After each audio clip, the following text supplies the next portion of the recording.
पहा अहो मला काय म्हणतात की अरे तू थकत नाही का, दिवसभर शाळेत असते, घरात कामं करत असते, तरी चाललेलंच असतं काही काही. या मंडळी हे वेट लॉस आणि टेस्टी धिरडे खाण्यासाठी मी रात्री मूग भिजवले होते. ते 1 वाटी भिजवलेले मूग, अर्धी वाटी वाटाणे, लसूण, मिरची, मीठ, जिरे हे सगळं मिक्सरच्या भांड्यामध्ये टाकून छानपैकी वाटण करून घेतलेलं आहे. थोडंसं पाणी टाकून यात मी वाटलेलं आहे. आता हे जे वाटण आहे यामध्ये आपल्याला टाकायचा आहे कांदा, थोडीशी कोथिंबीर, ऑलरेडी मीठ तर टाकलेलंच आहे. यात सर्वात महत्त्वाचं आहे ते म्हणजे बाजरीचं पीठ, थोडं तीळ पण टाकलेली आहे. पाऊण वाटी बाजरीचं पीठ टाकलेलं आहे. हे पाहिजे तेवढं पातळ करू शकतो आपण, पण मी एवढं पातळ केलेलं नाही. मी हे हाताने थापणार आहे. त्यासाठी पातळ जर केलेलं असलं तर आपण त्याला चमच्याने पसरवू शकतो, तसंही करता येतं. हिरवे मूग हे पौष्टिक असतात, वाटाणे हे नॅचरल डिटॉक्स असतात.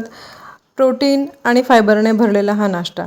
त्याचबरोबर हा तुम्हाला अजिबात थकवा जाणवू देणार नाही. दिवसभर जर हा नाश्ता तुम्ही केलेला, सुस्ती येणार नाही आणि दिवसभर फ्रेश फील करवणारा असा हा नाश्ता. दिसायला जरी ओबडधोबड असला पण खायला अतिशय टेस्टी, त्याचबरोबर हा पौष्टिक वेट लॉस असा हा नाश्ता आहे.